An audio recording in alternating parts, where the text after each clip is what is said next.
So, Indy, we both played Chadwick in our adaptation of punk rock. Mm-hmm. Let's start with a debate. It's simple. What was the planning going in towards Chadwick? Well, my first plannings were kind of understand his thinking, because he's a very complex character in that sense, and obviously he's constantly thinking about stuff, rather it be his relationships with people or space or whatever he's like just learned, stuff like that. So my first kind of like insight or investigation into Chadwick was just to get his thinking down. It's true. And to do that, it takes a lot of imagination. It takes a lot to do that. One of the ways I managed to figure out his thinking was the through line of mine in the text as well as the 7 planes of text. How did you find that in the 7 planes of text? Because I found it quite difficult. Well, it's simple. There's the external's basically the structure or what he's or you can ask questions about him. The social, it's basically how he interacts with other people as well as the basic fundamental questions. So for example, William and Chadwick have an interesting relationship. I wouldn't say they're entirely friends, but I wouldn't say they were rivals. Yeah. Because one key moment was in scene 6. William replies to Chadwick's getting away, but something tells me in the writing that, or at least in the book, that William didn't have any desire to kill Chadwick. Yeah, I thought that as well.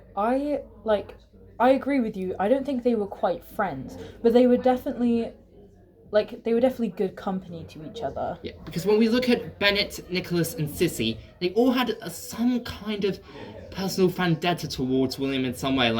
Bennett was basically not as much of a bully towards him as he was to Chadwick, but still a bit of a threat. And Sissy, being his girlfriend, meant could be spelling up trouble too. And Nicholas pretty much ruined his chances of being with Lily, so undeniably he was angry at Nat. I feel like that was part of William's vendetta towards Bennett as well, because I don't think William he definitely didn't like Bennett making fun of Chadwick as much as he did. Yep. In terms of the questions, what questions did you ask about Chadwick when investigating the 7 planes of text? I also the writing was also I also thought about the some questions I also took into another section questions too, what is his home life like? Because we don't really get an insight to it at all, other than his parents just pretty much don't allow him to have friends when the exams are over. So something told me their parents are his parents are really were scientists or some way, or something to do with space and mathematics, and they wanted Chadwick to live up to their legacy. Yeah, because we get a little insight from William as well, telling Lily that he's got a bad home life, so he must have some insight into it. Not only that, but according to William, when you get Chadwick on his own, he can be quite funny. And that's also in scene 2, but we don't use it in. It's interesting what the screen we get from the stage play and what we are pretty much restricted to in the extracts. What did you think of the cuts that we did? Because I agreed with all the cuts, but I also thought we should have kept in Chadwick's monologue about humanity. Oh, I am jealous of that girl in the group B who didn't get to do the whole thing, but even got a little bit. That's Chadwick's main turning point as a character. He's no longer just your stereotypical nerdy character. Yeah. He's now a fully 3D character with views about the world, and it's very much proof that he's not gonna let Bennett walk all over him anymore. I completely agree. I really feel we should have kept it in, because in our stage play, Chadwick did unfortunately stay the classic nerdy character throughout the whole thing. But I feel like if we kept that monologue in, it would have just been a pop of his just indifference, really. It really showed his views on everything. I mean, this is going a bit off topic, but most of the characters I felt got a bit of their most important sidelines that made them interesting a bit wiped out. Yeah. I think Lily, I think with the burning, it made sense with it because her parents were always fighting. It makes like I did some research and lots of like parents fights can lead to a lot of emotional sadness in their children, including self harm. Yeah, unfortunately, it's kind of like a uh, sort of like a butterfly effect, where like they don't expect it to impact the child, but in reality, it impacts them the most. Yeah, and also personally, I think they say, and Rebecca said that Bennett didn't mean much in the story. I beg to differ though, because in a weird way, because as we know, bullying isn't an easy, isn't a thing we can let aside easily. And I think in order to make an audience root for someone, there also has to be someone they can kind of root against. Yeah. That's just how I see storytelling. I agree. I think Bennett was crucial because if you think about it, without Bennett being the ruthless bully he was, William wouldn't have cracked under pressure and Chadwick wouldn't have been so scared all the time. Yeah. But anyway, I think we're going a bit off topic. Let's go reparation. Let's go into like rehearsals. How did you take rehearsals into? Rehearsing Chadwick was difficult for me because I kind of okay, so I definitely took inspiration of how you perform Chadwick and I kind of copied your mannerisms with like the closed off kind of body language. And I also, especially during the monologue, I really liked making him kind of, I don't know how to describe it other than bloom, because he would come in, then go out, then come in, then go out. I feel like it was like oh, I don't know how to say it, but it really does make him like, it's like, I guess the Collider monologue is another thing that separates Chadwick. It makes him feel a bit depressing. Yeah. Which I guess, if terms of like how you face pretty much not only from other pupils but also from your parents, which I personally looked at when discussing those questions, it can lead to you feeling like you pretty much just a body for other people. Yeah, I definitely did some research into depression and how it affects people because I definitely think Chadwick was depressed, but he definitely didn't notice it. Yeah. And I think one of the reasons he indulges in the collider, in science, in space, is because he's depressed and he needs that information to cling on to. Yeah. It's kind of like, it's similar to when he gets to the end of his monologue when he says, I think you cross this threshold, you cross this door. It's like he's got this hope for something and he's holding on to it and that's like his last straw. That's a good point. Now let's go a bit more into depth with the Stanislavski techniques and the Laban efforts. What are any techniques you say were useful to you? So I definitely use Laban a lot. Laban's efforts really helped me with Chadwick because I tended to use the more, a bit like flick. So you mean like the quick, indirect? Yeah, quick and direct. And light? Yeah. Yeah, light. Just checking. Because obviously compared to Bennett, who I also played, he's much more heavier. Yeah. But like it's such a contrast between the two. I think personally when I was doing Chadwick in terms of Laban, there was a lot to take in. Like in the first scene he felt more like a float. Because it was like ethical, slow, easy and indirect and light. Yeah. It made him feel immersed and away from the world at some point. And that change when we get to scene 3, where he goes to a bit more loneliness, and it's like, it's not about letting you do anything, it's just not really my house. That thing is heavy. It still feels slow and a bit indirect, yeah. So it makes it more of a ring effort. And I didn't just use Laban for physicality. I kind of also used him for imagination to... Yeah, I agree. To like convey feelings. Yeah, I definitely did that during Chadwick's monologue. I used a lot of Laban's efforts to kind of inspire me in the way that Chadwick would have been inspired. Yeah. Like it's a lot of it's surprising, but it's a lot of punch. It's a lot of direct movement, or not movement. It's a lot of direct efforts because of how like certain he is with his information, Yeah. which I think is so interesting compared to scene 4, where he's very closed off. He's very light. He's very like just this little bug in the corner, really. You know what? The interesting. You know what? I think Chadwick actually does have a little bit of semblance to Robertson, but in like at least in our version, in scenes 1 and 6, you can only be seen in the corner. We don't see the corner. Just like it's this comfortable place in a way, and like Roberts, he's pretty much isolated from the rest of the world, and also Elaine. Yeah. From that same production. It's just a little clever thing I noticed. Yeah, I agree. And they both have some very deep thoughts in themselves, like the Collider monologue for Chadwick and the 4 monologues, especially the last one for Roberts. Yeah. God, Robert's last monologue was crazy. It really just tied his whole thinking together. And it's same for pretty much Chadwick's monologues. Yeah.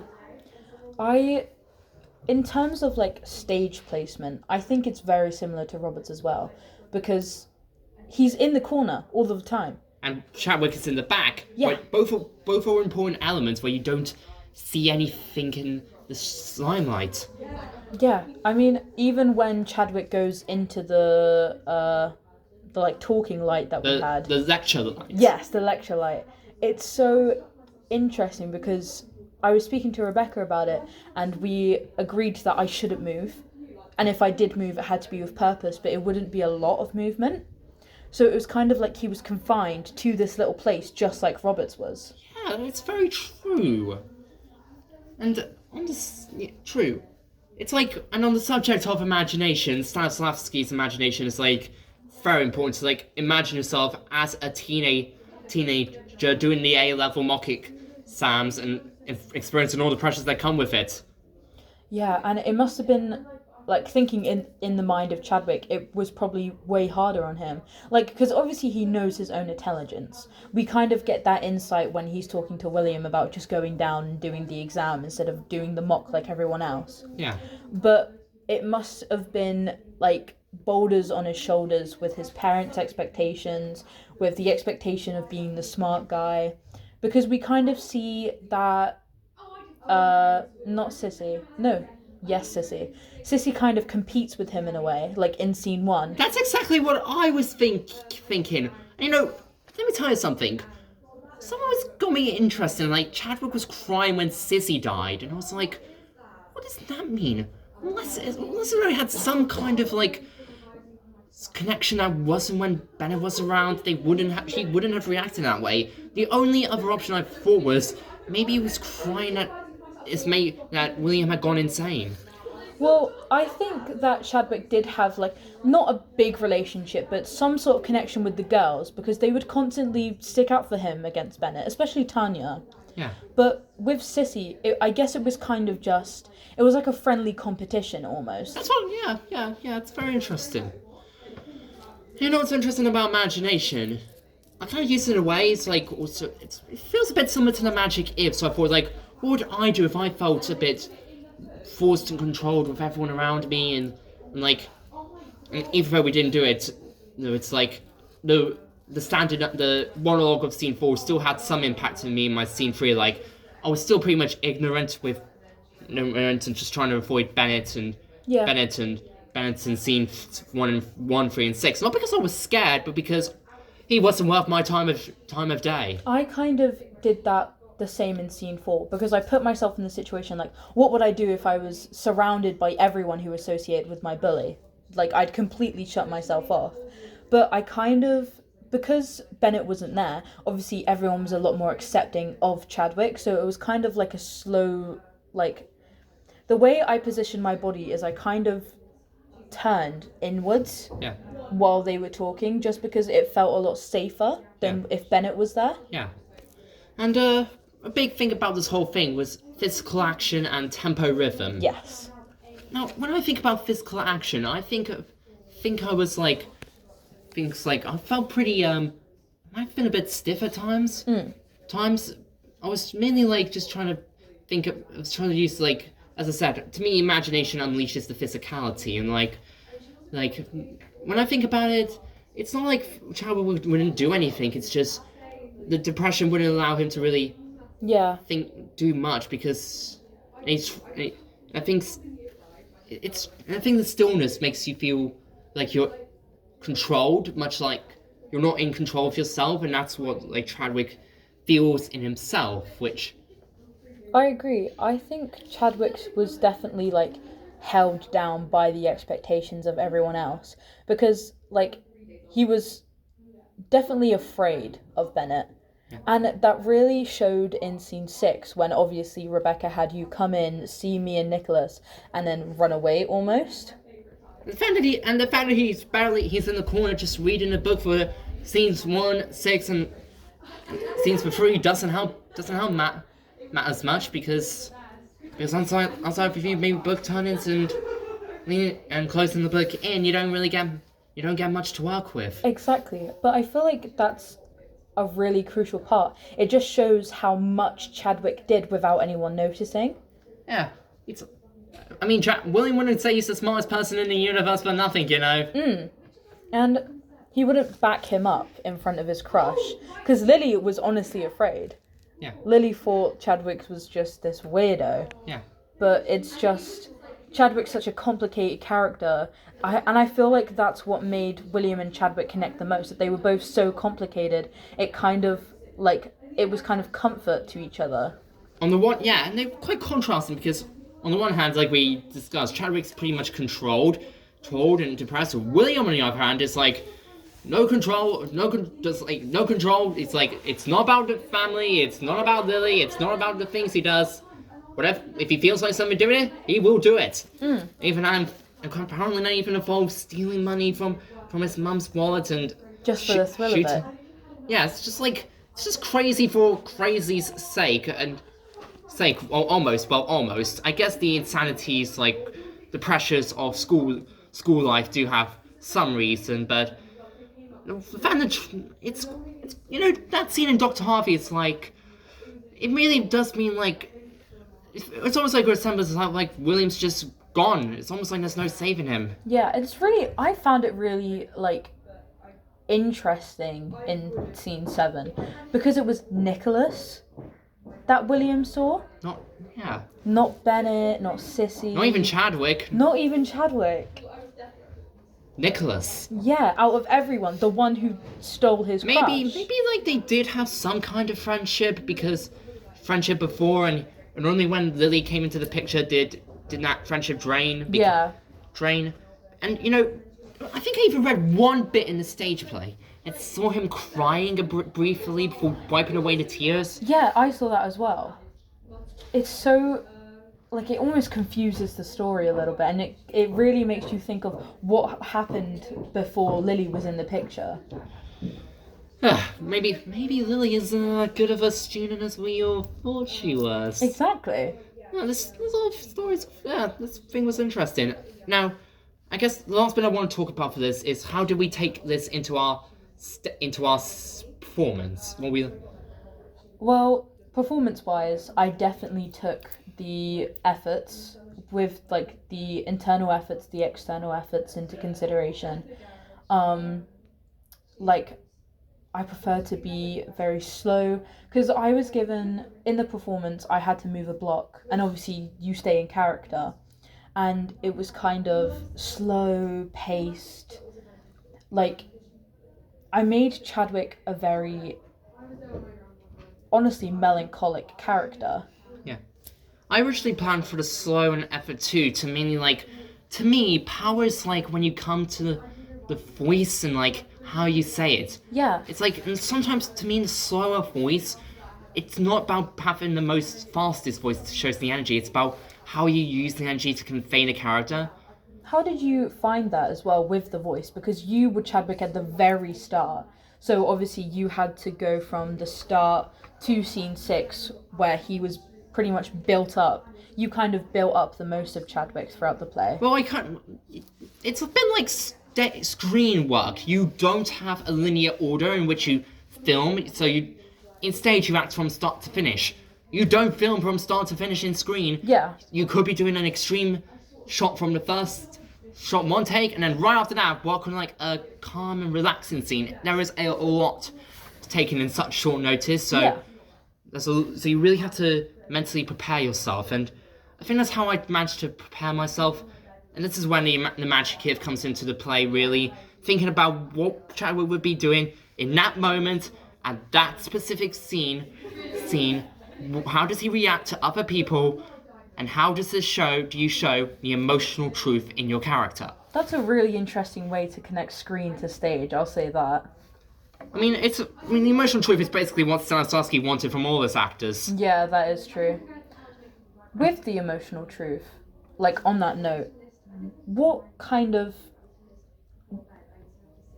like, how did you bring that into play, especially during scene 6? Well, I was like genuinely like, I was trying to feel like, it's like, so I pictured myself like a school, like an actual school shooting or a school stabbing. And I think stabbing would be a bit more effective in thinking, because you don't really have access to guns. This is mostly due to like over in America. That was also an interesting part, the fact that they chose to make it a gun crime instead of a knife crime, considering it was in the UK. But either way, I tried to picture like what would it be for real. It's like, and I only and like with Brecker's directions, I only had a limited amount of space to work with, so I thought maybe reach out to William or reach down for Tanya, and taking into account that Tanya did stand up to Chadwick a few times in the scripts prior to it, even though we never did it. To me, it was a clever way of combining what we had and what we didn't into one section. Did you feel like Chadwick would have any, like, fear or remorse of Bennett's death? Well, this is another interesting thing we connect to screen and stage, because in screen, as in Heather's, even though after Heather Chandler died, even though everyone pretty much knew her as a bully, according to Veronica, it seems like when people die, people start only seeing the best of them. And, Yeah. And I think that's what happened to most people with Heather Chandler, and maybe like, and I don't know if Chadwick was thinking the same thing about Bennett, but maybe in the long run it does. It's about the long-term effects that happen, isn't it? That's a really interesting way to bring that into play, like bringing the best out of people. But you have to think, like, in my opinion, I feel like it would affect Chadwick because obviously it's just human to feel remorse for someone's death. But I feel like a part of Chadwick, even though he is so intellectual, I feel like a part of him, a little selfish part of him, would have felt that, Bennett got what was coming to him in the end. Even if it was a little bit extreme. Yeah. And changing from pace to power to pace was a bit tricky for me, because it's worried if I said it too fast, not only would it not hear it, but it wouldn't speak as much. So that's why I kept it at a moderate pace, but it's not about letting you do anything, it's just not really my house. To keep the power when it needed to be. I did a little bit faster in the electrolytes bit, and when Chadwick's personally talking to William. Yeah. So I guess they slowly transfer from a float to a dab. Yeah, I see where you're coming from, because I kind of did the same during his monologue. I was changing the pace quite a bit, and I mainly focused it on, like, he would be quite fast explaining his interests about the collider, and then when it got a little bit more personal, he'd kind of slow down and kind of zone out almost as he's thinking in his own head, and then just snap back to, oh, this is my interest, listen to this. And would you say the audience affected you in any way to make you more powerful? Because I'm not gonna lie, I think that having the audience in me, like, as much growth as I was, that audience just like was the final thing I needed to like okay, come on, make those people believe that you are that Chadwick. Make them feel like you're in that world, even though you can't be as naturalistic and authentic as you can be for screen. I completely agree. I definitely admit that before we had the audience, I was quite subconscious on how I looked as Chadwick. Like, did I have the right costume? Did I have the right mannerisms? But when we had that first audience, especially even though it was just a level 2s, I felt like, oh my god, I need to really bring this together. Mm-hmm. Like, even if I don't quote unquote look the part, I still needed to convince them that I was this small quote unquote nerdy little boy. Yeah. And especially during the monologue, the audience really helped me in like giving Chadwick that here's my interest kind of physicality. It makes you really imagine and bring the adjectives and physical actions into account. Yeah. Which is part of Stanislavski techniques. I'm just curious, and just one little fact. I heard from Stanislavski quote that he wanted actors to create their own methods and not selfishly follow his. And so to me, like, the power and pace combination to me felt like not something connected to Stanislavski, but more of my own acting, because I believe that was what was needed in order to make the characters make the audience believe in the moment. I completely agree. I think that's really amazing. I kind of have the same with pace and purpose rather than power, but just because I feel like the purpose aspect of it really makes you knuckle down into what's the purpose of this action? Yeah. What's the purpose of my voice doing this? Yeah. Because as someone, if I was in the audience, I'd want Chadwick as a character to be quite fidgety. Yeah. I want his actions to have purpose, because that's just the kind of character he is. Yeah. And especially if you're building him up, I feel like the audience is going along this journey with Chadwick. Yeah. You really want to get the audience in, and when that happens, as much as you want to follow a system, you kind of have to also take in that, but also it's really the only way you can truly believe and truly believe in that character is how you put your own method into it.